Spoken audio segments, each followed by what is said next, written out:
오늘 이 시간 각자의 자리에서 예배하는 여러분들을 주의 이름으로 축복하고 환영합니다. 우리가 비록 지금 사회적 거리두기 때문에 이 시간 온라인으로 예배드리지만 이 시간 드리는 예배가 하나님과 대면하시는 예배의 시간이 되기를 원합니다. 아마도 제가 예상하고 예측하기로는 지금까지의 상황으로 비추어 볼 때 다음 주 주일까지만 온라인으로 예배드리고 그 다음 주부터는 모일 수 있기를 소망합니다. 그러나 이제 요즘 상황이 또 어떻게 변할지 모르니까요, 수시로 연락을 드리고 문자로 공지해 드리도록 하겠습니다. 오늘은 그리스도인이라는 제목의 말씀을 함께 나누려고 하는데, 첫 번째 그리스도인은 영어 알파벳으로 IN, 전치사 in을 사용했고요. 그리고 두 번째 그리스도인은 원래 우리가 가지고 있는 말씀의 뜻인 그리스도인, 한자로 사람 인자를 사용했습니다. 요즘 그리스도인으로 살아가는 것이 굉장히 어려운 일입니다. 그리스도인으로 살아가는 것이 우리가 하나님의 뜻에 맞추어서 살아가야 되고 하나님 말씀에 합당하게 살아가야 되는데, 그리스도인으로 살아간다는 것이 쉽지 않은 삶이 되어버렸습니다. 왜냐하면 교회로 인해서 1600명, 지금은 통계가 더 늘어났을 겁니다. 그 이상의 사람들이 감염이 됐어요. 그리고 바이러스 전파자가 됐습니다. 생명을 살리는 교회가 생명을 아프게 하는 교회로 변했기 때문에 우리가 밖에 나가서 그리스도인이다 하는 것이 쉽지 않은 세상이 되어버렸습니다. 한 목사님이 그런 말씀하세요. 식당에서 기도하는 것이 눈치가 보이는 시대가 되었다.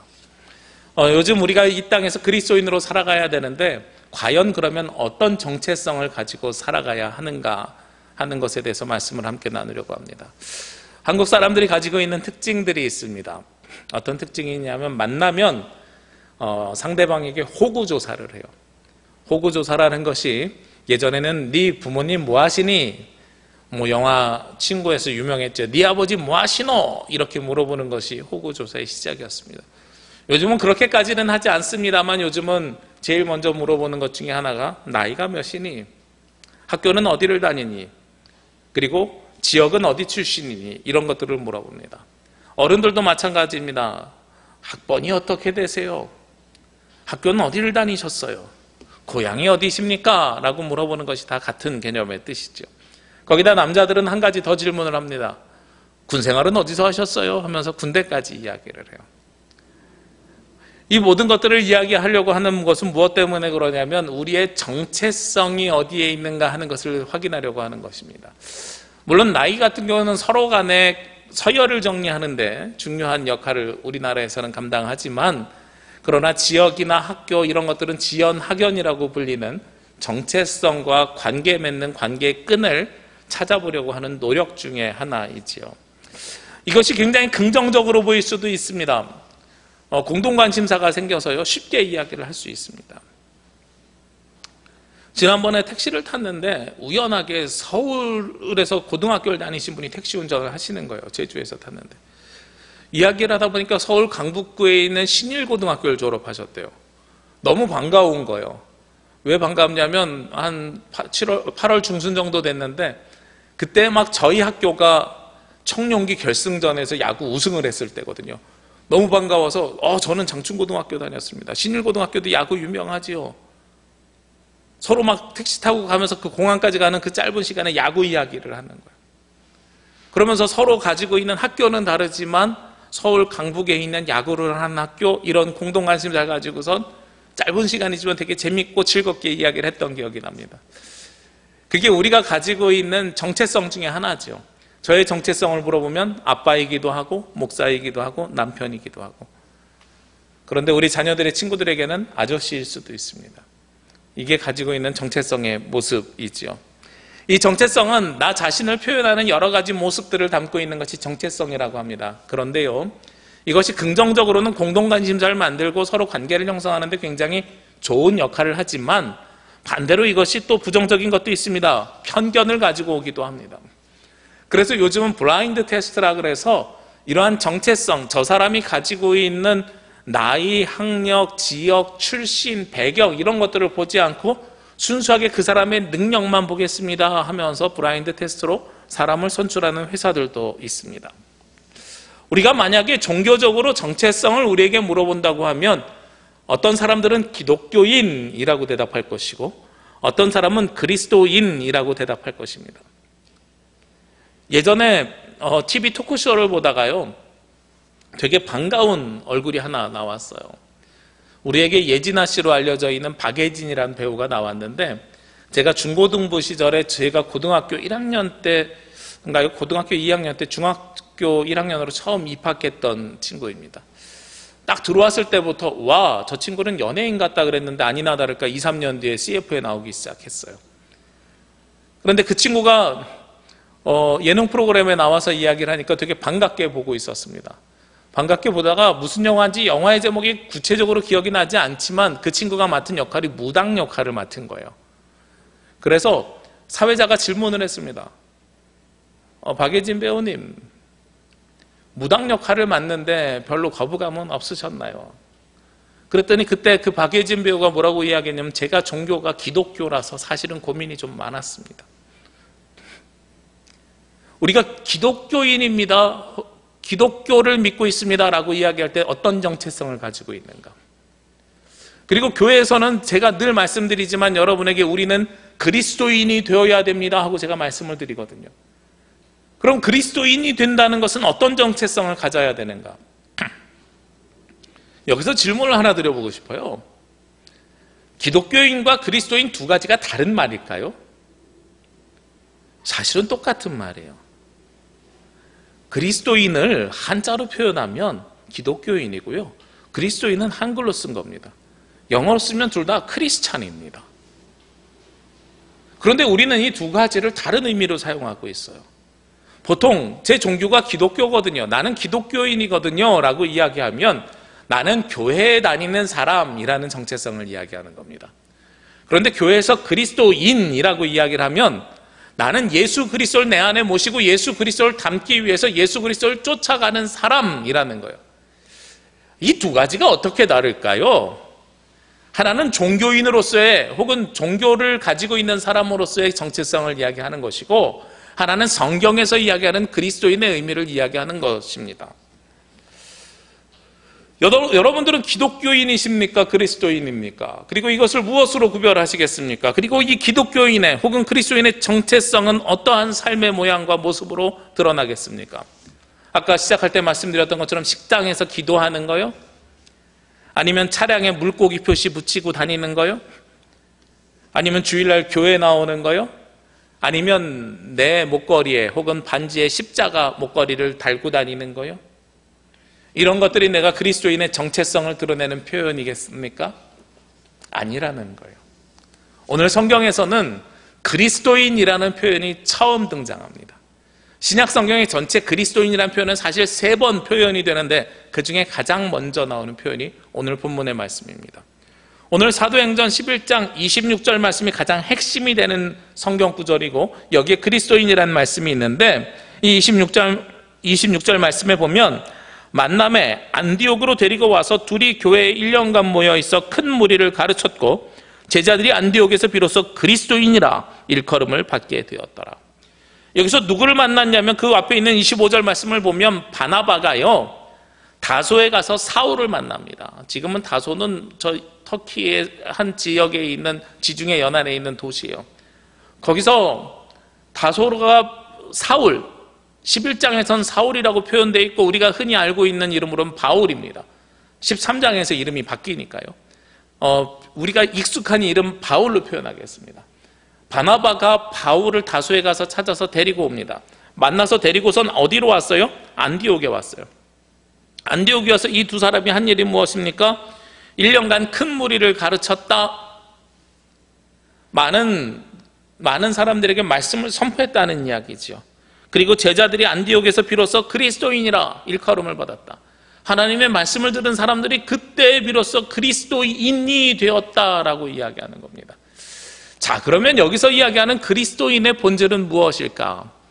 첫 번째요, 지역적으로 우리가 어떠한 곳에서 그리스도인이라고 일컬음을 받았는지를 알아야 돼요. 어느 교회에서 말씀을 배우고 그리스도인이 되었어요? 안디옥 교회입니다. 하나님의 복음이 제일 먼저 시작된 곳이 어디입니까? 이스라엘에 갈릴리 혹은 예루살렘이지요. 예수님이 주요하게 활동했던 곳으로 이야기하면 갈릴리 지역이고, 그리고 당시에 종교 지도자들이 모여있고 예수님의 제자인 베드로, 요한, 야고보가 있었던 지역을 이야기하면 예루살렘 교회입니다. 갈릴리가 되었든 예루살렘이 되었든 이 두 가지가 다 이스라엘 안에 있는 거죠. 그리고 당시 교회 지도자들을 중심으로 이야기하면 안디옥 교회는 어디랑 비교되어야 되냐면 예루살렘 교회로 비교되어야 됩니다. 예수님으로부터 직접 지도를 받은 12제자 중에 1, 2, 3등 제자가 있었던 곳이 바로 예루살렘 교회예요. 그런데 거기가 먼저 그리스도인이 되어야 되는데, 오늘 그리스도인이라는 표현이 어디서 처음 나왔다고요? 오늘 본문인 사도행전 11장 26절이에요.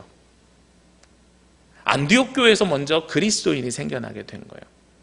그래서 이 의미를, 배경을 우리가 좀 알아야 돼요. 여기서 그리스도인이라고 이야기하면 어떤 의미일까? 첫 번째는요, 예루살렘 교회하고 안디옥 교회라는 차이에서 우리가 찾아낼 수 있습니다. 안디옥 교회라는 특징은 유대인들이 모여있는 교회가 아니라 사실은 이방인들이 모여 있었던 교회입니다. 그래서 오늘 앞에 있는 19절과 20절 말씀을 보면 이렇게 되어 있는데, 그때 스데반의 일로 일어난 환란으로 말미암아 흩어진 자들이, 스데반이 어떻게 됐어요? 순교했지요. 돌에 맞아서 순교한 것이 바로 스데반입니다. 예수 그리스도를 믿는다고, 그리스도인처럼 예수님을 나의 구주로 고백했다고, 그것이 바로 순교하는, 죽임을 당하는 이유가 되었습니다. 뉴스에 보니까 누가 순교를 한대요. 저는 이해가 되지 않아요. 자기의 욕망과 욕심을 위해서 죽는 건 순교가 아닙니다. 순교는 철저하게 누구를 위해서 죽는 게 순교예요? 예수 그리스도를 위해서 죽는 게 순교입니다. 오늘 스데반은 그리스도를 위해서 죽었고, 그래서 그 안에서 예수님을 믿는 사람들이 더 이상 유대 땅, 예루살렘에서 더 이상 있기가 힘든 거예요. 사마리아 지역도 쉽지 않은 거예요. 그래서 그들이 흩어지기 시작합니다. 그러니까 예수님을 믿는 사람들을 핍박하기 시작했어요. 누가 제일 크게 핍박했을까요? 로마 군인들이요? 아니에요. 실제로 유대인들이 더 핍박했어요. 대표적인 사람이 사울이었잖아요. 사도행전 7장에 보면 스데반이 돌 맞아 죽을 때 그 자리에 있었던 사람이 오늘 주인공인 바울, 즉 사울입니다. 그런 것처럼 그곳에서 핍박을 당했기 때문에 더 이상 그 땅에서 예수님을 믿을 수 없으니까 예수님을 믿는 사람들이 세상으로 흩어지기 시작합니다. 어디로 흩어지냐면 19절 말씀 하반절에 보면 베니게와 쿠브로와 안디옥까지 이르러, 처음에는 누구에게 말씀을 전했습니까? 유대인에게만 말씀을 전하였는데, 당시만 해도 복음은 누구의 것이었어요? 유대인들의 것이었어요. 왜냐하면 구약의 전통 속에서 예수 그리스도가 이 땅에 오셨거든요. 그래서 그들의 생각 속에서는 구약의 세계관을 벗어날 수가 없습니다. 그래서 이스라엘 사람들, 즉 유대인들 가운데서만 예수님을 믿을 수 있어라는 세계관을 가지고 있었던 거예요. 그런데 예수님이 어디 유대인들만의 구원자셨습니까? 아니죠. 예수님의 삶을 보면은요, 유대인들로부터 소외된 사람들과 함께 살았던 것이 예수님입니다. 대표적인 사람들이, 유대인들은 병에 걸리거나 아프거나 몸이 불편한 사람들을 모두 다 죄인 취급해서 유대인에서 구별해냈습니다. 요즘 유행하는 말로 갈라치기 해버렸어요. 그래서 그들은 유대인 취급하지 않았습니다. 그런데 예수님은 그들을 향해서 살았거든요. 복음을 전하는 자들이 복음의 본질을 깨닫기 시작합니다. 유대인에게만 복음을 전하기 시작했는데 그 뒤에 20절 말씀에 보면 그 중에 구브로와 구레네 몇 사람이 안디옥에 이르러 헬라인에게도 말하여 주 예수를 전파하니 라고 말씀하고 있어요. 유대인들은요, 이스라엘 민족이고 그리고 이스라엘의 하나님을 믿는 사람들이었습니다. 그런데 이스라엘의 하나님을 모르는 사람들, 헬라인들에게도, 여기서 헬라인은 요즘 말로 하면 그리스 사람들이에요. 그리스 사람들에게도 복음 전파가 시작이 된 겁니다. 놀랍지 않아요? 그러니까 오늘 안디옥에서 그리스도인이라고 일컬음을 받은 사람들은 그들의 나라가 어디 나라 사람이에요? 헬라 사람들인 거예요. 유대인들이 아니었다는 겁니다. 민족도 다른 민족이었습니다. 나중에는 인종도 다릅니다. 그러니까 안디옥 교회는 어떤 교회였냐면 차별 없이 모든 사람에게 복음을 전했던 교회가 안디옥 교회입니다. 예루살렘 교회는 우리나라 사람, 우리 민족, 그 중에서 건강한 사람 한정지었는데 안디옥 교회는 모든 사람에게 복음을 전하기 시작한 거예요. 그리고 그들이 그리스도인이라 일컬음을 받게 되는 겁니다. 하나님의 말씀을 받아서요. 그래서 저는 오늘 말씀의 제목인 그리스도인의 첫 번째 그리스도인이 무엇이냐면, 우리가 그리스도인이 되려면 예수 그리스도가 내 안에 들어와 계셔야 되는 거예요. 그 앞에 있는 다른 조건들이 다 필요가 없어졌습니다. 민족도 필요 없어졌어요. 그 다음에 유대인의 조건 중에 하나가 뭐였겠습니까? 할례를 받았느냐 안 받았느냐 하는 건데, 갈라디아서 1장 2절 말씀에 보면, 1장 2장 말씀에 보면 할례에 대한 조건도 없어졌어요. 그리고 유대인들은 무엇을 따르냐면 율법을 따르는 사람들이었거든요. 율법도 없어졌어요. 그리스도인들에게 남아있는 건 민족도 아니요, 외모도 아니요. 할례는 외모하고 관계된 거니까요. 민족도 아니고 외모도 아니고 율법도 아니고 오직 예수 그리스도가 내 안에 있느냐 없느냐가 그리스도인이 되었느냐 안 되었느냐를 구별하는 겁니다. 그래서 크게는 안디옥 교회와 예루살렘 교회의 이야기처럼 보이지만 실제로는 여기서 그리스도인이라고 구별짓는 것은 유대인과 헬라인, 유대인과 이방인 이렇게 단적으로 구별짓는 것이 아니라 그리스도인이 되는 조건을 한 가지로 바꿔버린 거예요. 베드로가 고백했던 것처럼 주는 그리스도시요 살아계신 하나님의 아들입니다. 내 안에 예수 그리스도가 살아있습니다라는 것을 고백하기만 하면, 그래서 유대인이 아니라 이방인에게 복음이 증거되기 시작한 게 어디에서 해결됐다 그랬어요? 갈라디아서 1장과 2장에 나와 있는 예루살렘 회의에서요. 그래서 갈라디아서 2장 20절에 보면 무엇을 고백합니까? 내가 그리스도와 함께 십자가에 못 박혀 죽었나니 그런즉 이제는 내가 산 것이 아니요 내 안에 그리스도께서 사신 것이라. 내가 이제 육체 가운데 사는 것은 나를 사랑하사 나를 위하여 자기 몸을 버리신 하나님의 아들을 믿는 믿음 안에서 사는 것이라. 무슨 이야기예요? 한 말씀으로 요약하면 내 안에 그리스도가 있을 때 나는 그리스도인입니다 라고 고백하는 거예요. 그러니까 우리가 밖에 나가서 기독교인이라고 이야기하는 것은요, 밥 먹을 때 기도하는 사람, 일요일에 교회에 나오는 사람, 차에 물고기 모양 붙이고 다니는 사람, 십자가 목걸이 달고 다니는 사람, 그것이 기독교인이 아니라 기독교인은 그리스도인이라는 말과 동일한 말인데, 내 안에 예수 그리스도가 있는 사람, 그게 바로 그리스도인이라는 거예요. 그리스도인의 본질은 무엇입니까? 생명을 살리는 일입니다. 생명을 살리는 일입니다. 이 시간 예배를 드리시는 여러분들은요, 그리스도인이 되셔야 되는데, 그리스도인이 되시기 위해서는 생명을 살리기 위해서 살아가시기 원합니다.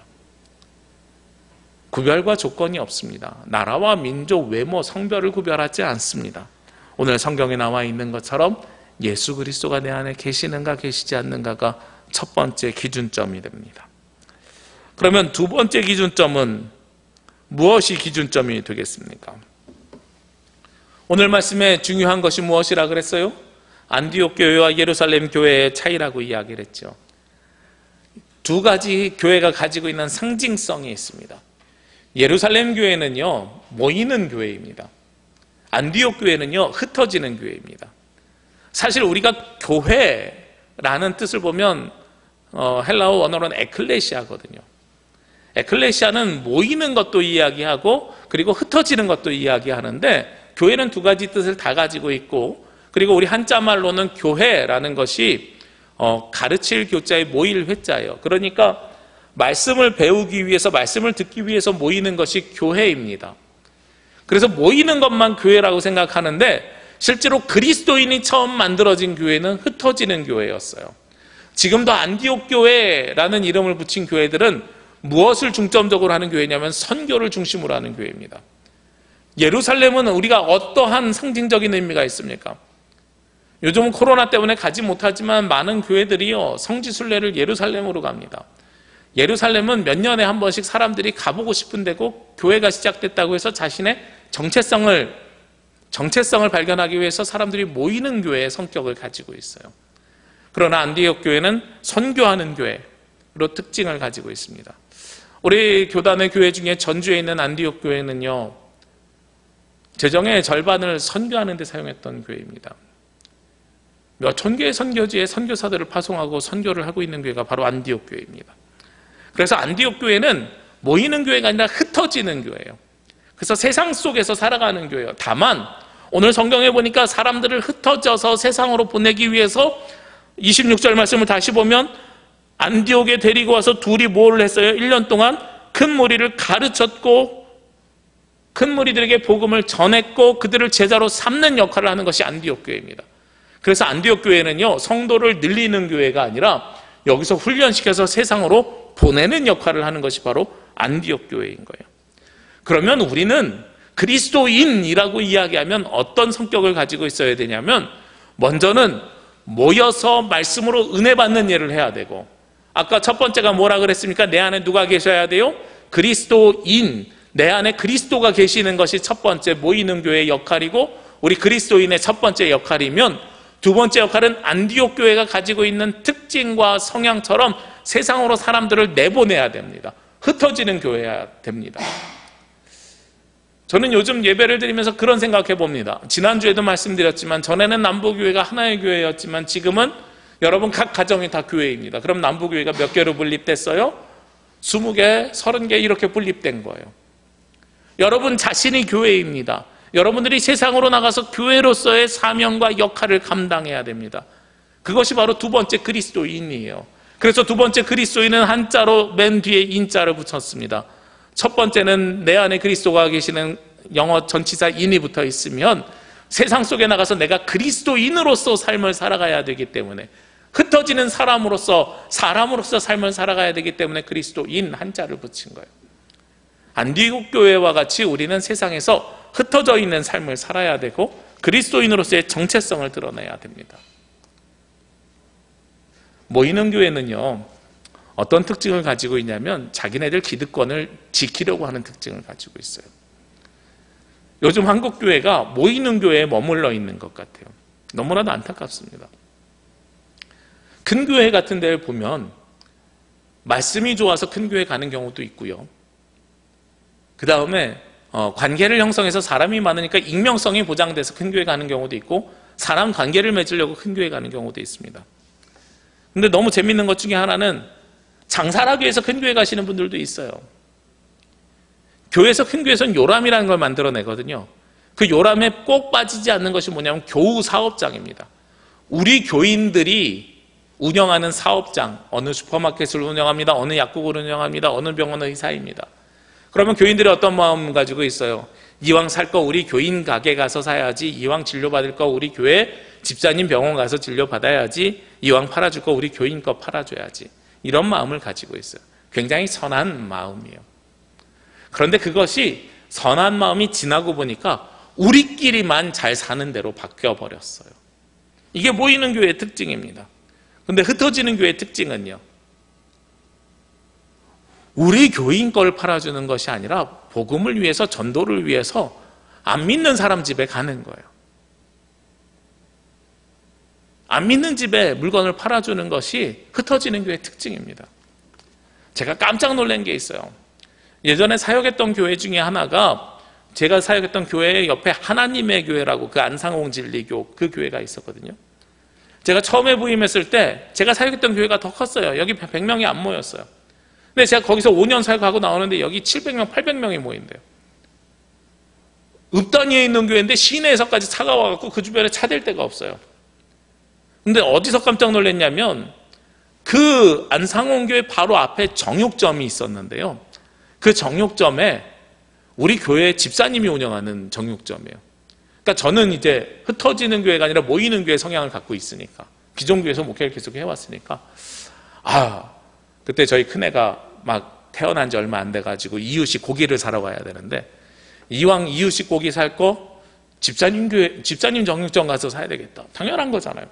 집사님 정육점 가서 매번 이유식 할 수 있는 고기를 샀어요. 그리고 집사님이 워낙 잘해주시는 거예요. 아이를 알고, 그 다음에 그 집도 어린 아이를 키우고 있으니까 고기를 막 다져주시고 정말 고기 좋은 걸 골라서 주세요. 목사님 아들 먹여야 된다고. 얼마나 감사한지 몰라요. 근데 어느 날 그 집사님이 그런 말씀하세요. 목사님, 우리는 부활절을 지냈는데 저 사람들은 유월절을 지냈나 봐요. 근데 저 사람들이 와가지고 고기를 팔아주는데 얼마나 잘 팔아주는지, 자꾸 전도하려고 우리 정육점 와가지고 고기를 엄청나게 팔아줘요. 이게 흩어지는 교회의 특징이에요. 이단이 그 특징을 가지고 갔어요. 얼마나 속상한지 몰라요. 그 다음부터는 지키고 서 있었어요. 그 사람들 올 때 내가 한번 만납시다. 저 사람들 여기 와서 전도 못하게 제가 막아드릴게요. 한번 만납시다. 오면 전화 한번 주세요. 통화하시기 뭐하면 전화 눌렀다가 끊으면 제가 바로 갈게요. 그건 줄 알고. 그렇게까지 해본 적이 있어요. 근데 그들이 비록 이단이지만 복음을 전하는 것은 바로 그런 마음이어야 되는 거예요. 모이는 교회가 아니라 안디옥교회의 성향은 사실은 그런 성향이어야 돼요. 우리 교회가 사실 그것을 본받아야 됩니다. 우리끼리만 잘 사는 교회가 아니라 세상에서 잘 사는 그리스도인이 되려면 안 믿는 사람들에게 우리가 그들에게 조금 손해보고 피해보더라도 그들을 향해서 살아가는 것이 바로 그리스도인들의 모습입니다. 우리의 정체성을 미국의 한 시인인 캐롤 윈머라는 사람이 이렇게 정리를 했습니다. 시인이에요. 시인인데, 영성가이면서 시인인데 그가 나는 기독교인이에요, 나는 그리스도인이에요 라고 말할 때라는 제목의 시를 썼는데요, 내용이 너무 가슴을 울립니다. 나는 그리스도인이에요 라고 말할 때 난 구원받았다라고 외치는 게 아닙니다. 우리는 보통 나는 그리스도인입니다 라고 이야기하면 난 구원받았어요 라고 이야기하는 증거로 사용되는 거잖아요. 근데 그게 아니라는 거예요. 그러면 어떤 표현이 있냐? 난 가끔 길을 잃었어요. 그래서 이 길을 택했어요 라고 속삭이는 거예요. 나는 그리스도인이라고 이야기하면 내가 어느 길로 가야 될지 모르니 예수님께서 내 삶을 인도해 주십시오라는 의미로 저는 이 쉽기를 받아들였습니다. 두 번째, 나는 그리스도인이에요 라고 말할 때 교만함으로 이렇게 말하는 것이 아닙니다. 우리는 그리스도인이라고 이야기할 때는 어쩌면 오만한 모습으로 이야기합니다. 그래서 시편 1편에서 교만한 자의, 오만한 자의 자리에 앉지 말라고 이야기하잖아요. 그런데 이 시인은 이렇게 고백합니다. 발을 헛디뎌 비틀거려서 하나님께서 나의 인도자가 되길 바란다고 고백하는 것이에요. 하나님의 도움이 필요하다고 요청드리는 겁니다. 세 번째요, 나는 그리스도인이요 라고 말할 때 강하다는 것을 드러내는 것이 아닙니다. 내가 약해서 계속 할 수 있는 힘을 달라고 기도하는 것입니다. 내가 약해서 나 중간에 포기하고 싶은데 하나님 나를 붙잡아 주십시오 라고 기도하는 거라는 거죠. 네 번째는요, 나는 그리스도인이요 라고 말할 때 성공했다고 자랑하는 것이 아니라 내가 실패해서 결코 이 빚을 다 갚을 수 없다고 인정하는 것입니다. 다섯 번째는요, 나는 그리스도인이요 라고 말할 때 모든 것을 다 안다고 생각하는 것이 아니고 내가 너무나도 혼란스러워서 겸손하게 가르쳐 주세요 라고 요청하는 것입니다. 여섯 번째로, 나는 그리스도인이요 라고 말할 때 내가 완벽합니다 라고 주장하는 것이 아니라 내 결점이 너무도 뚜렷하지만 하나님께서는 내가 그럴 만한 가치가 있다고 믿는 것, 그것이 바로 내가 그리스도인이요 라고 말하는 것입니다. 일곱 번째는요, 나는 그리스도인이요 라고 말할 때 나는 뼈아픈 고통을 여전히 느끼고 내 마음이 너무도 아파서 그래서 하나님의 아픔을 구하는 것입니다. 하나님의 이름을 구하는 것입니다. 마지막으로, 나는 그리스도인이요 라고 말할 때 나는 판단하려고 하는 것이 아닙니다. 내게는 그럴 권한이 없어요. 내가 하나님으로부터 사랑받는다는 사실 그 하나만을 알고 있다는 것입니다 라고 고백하는 거예요. 우리가 그리스도인이라고 이야기하는 것은, 특별히 흩어지는 교회에서 그리스도인이라고 이야기하는 것은 내가 높은 사람이요 나를 드러내려고 하는 것이요 그것을 이야기하는 것이 아니라 나는 세상 속에서 조용히 빛과 소금의 역할을 감당하겠습니다, 겸손해지겠습니다, 낮아지겠습니다, 섬기겠습니다 하고 드리는 말씀이라는 거예요. 그래서 제가 어느 날부터 그런 설교를 안 하려고 노력하고 있어요. 어떤 설교를 안 하려고 노력하냐면, 예전엔 저도 그게 좋은 줄 알고 설교를 했는데, 국회의원 중에 그리스도인이, 기독교인이 몇 퍼센트인지 아십니까? 판검사 중에 기독교인이 몇 퍼센트인지 아십니까? 의사 중에 기독교인이 몇 퍼센트인지 아십니까? 여러분 모두 이렇게 예수님을 믿는 사람들 중에 잘된 사람이 많아요. 이것을 강조하는 설교를 예전에 했었거든요. 근데 요즘은 그걸 강조하는 것이 조금 부끄러운 것 같아요. 그것이 사실입니다만, 예수님을 믿으면 잘 되고 복 받는 것은 사실입니다만, 그것 때문에 예수님을 믿으려고 하니까 그리스도인이란 이름이 자기를 교만하게 드러내고 자기를 높이는 말로 바뀌어버린 거예요. 그게 아니라 보이지 않는 곳에서 흩어지는 교회의 일원으로서 섬기며 수고하고 노력하는 사람, 그 사람이 그리스도인이 되어야 됩니다. 오늘 마지막으로 그리스도인이라고 이야기하는 것은 어떤 사람이냐면 바로 동역하는 사람이어야 됩니다. 오늘 본문 말씀에 보면 바나바가요, 누구를 찾으러 다소까지 가냐면 사울을 찾으러 다소까지 갑니다. 바나바는 어떤 사람이냐면 그 앞에 있는 24절 말씀에 보면 바나바는 착한 사람이요 성령과 믿음이 충만한 사람이라 이에 큰 무리가 주께 더하여지더라 하면서 바나바가 굉장히 좋은 교회 지도자임을 드러내고 있습니다. 그리고 이 바나바를 누가 파송했냐면 그 앞에 있는 22절 말씀에 보면 예루살렘 교회가요, 안디옥 교회에 사람이 굉장히 많아진 것을 듣고 바나바를 파송하는 겁니다. 그런데 예루살렘 교회가 바울을 파송했을까요? 제 생각에는 예루살렘 교회는 바울을 파송할 생각이 처음에 없었을 것 같아요. 왜냐하면 예루살렘 교회가 가지고 있는 생각으로는 바울은 어떤 사람이냐면 우리 그리스도인들을 핍박하는 사람들이었거든요.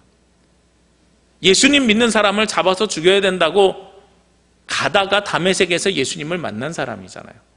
스데반이 돌에 맞아 죽을 때 그 자리에 있었던 유대인 중에 한 사람이 바로 바울입니다. 그러니까 예루살렘 교회에서는 바울을 안디옥 교회에 파송하는 건 상상도 못했을 거고요. 우리 중에서 좋은 사람, 괜찮은 사람, 바나바, 원래 바나바의 원래 본명이 요셉이었대요. 그런데 굉장히 말씀을 잘 가르치는 사람이었나 봐요. 설교를 잘했나 봐요. 그래서 바나바라는 이름을 붙여주고, 바나바는 성실한 사람이고 그리고 성령과 믿음이 충만한 사람이기 때문에 바나바를 파송해야 되겠다. 그런데 바나바가 혼자 간 것이 아니라 누구를 데려가요? 바울을 데려갑니다. 동역자를 데려가요. 근데 이 바울이라는 동역자가 어떤 동역자였어요?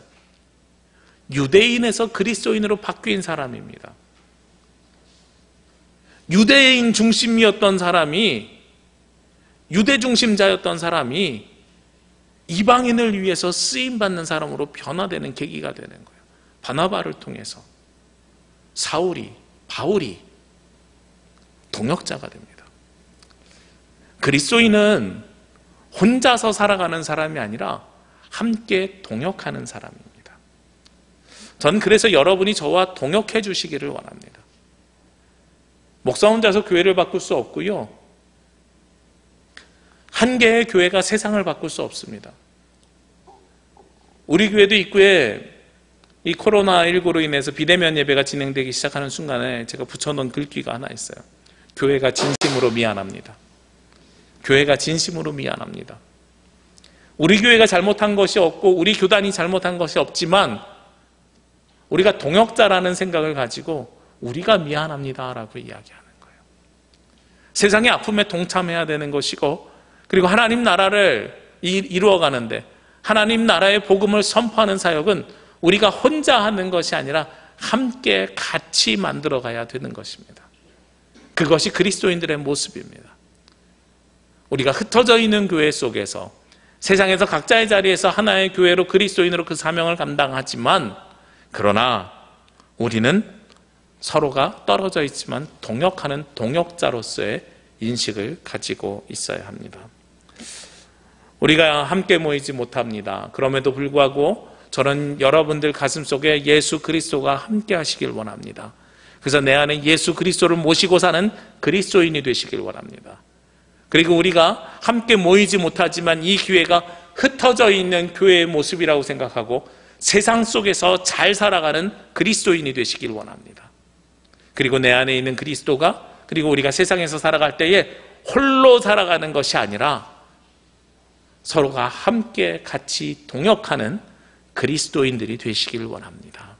그것이 바로 우리가 기독교인이 아니라 그리스도인이라고 스스로 고백하는 그리스도인의 정체성입니다. 우리 그런 그리스도인으로, 내 안에 그리스도가 살아가는, 세상 속에서 잘 사는 그리스도인으로, 함께 동역하는 그리스도인으로 살아가는 저와 여러분이 되시기를 주의 이름으로 기도합니다. 기도드리겠습니다. 거룩하시고 은혜로우신 아버지 하나님 감사합니다. 주께서 말씀을 저희에게 허락하시고 주님의 뜻에 따라 살아갈 수 있도록 인도하여 주시니 감사합니다. 오늘 주신 말씀과 같이 내 안에 그리스도를 모시고 살아가는 그리스도인이 되게 하여 주옵소서. 저희들 흩어져 있는 각자의 삶의 자리에서 그리스도인으로 그 삶을 살아내는 그리스도인이 되게 하여 주옵소서. 저희들 서로 떨어져 있지만 함께 동역하는 하나의 공동체로서의 그리스도인이 되게 하여 주시옵소서. 이 모든 말씀 예수님의 이름으로 기도합니다. 아멘.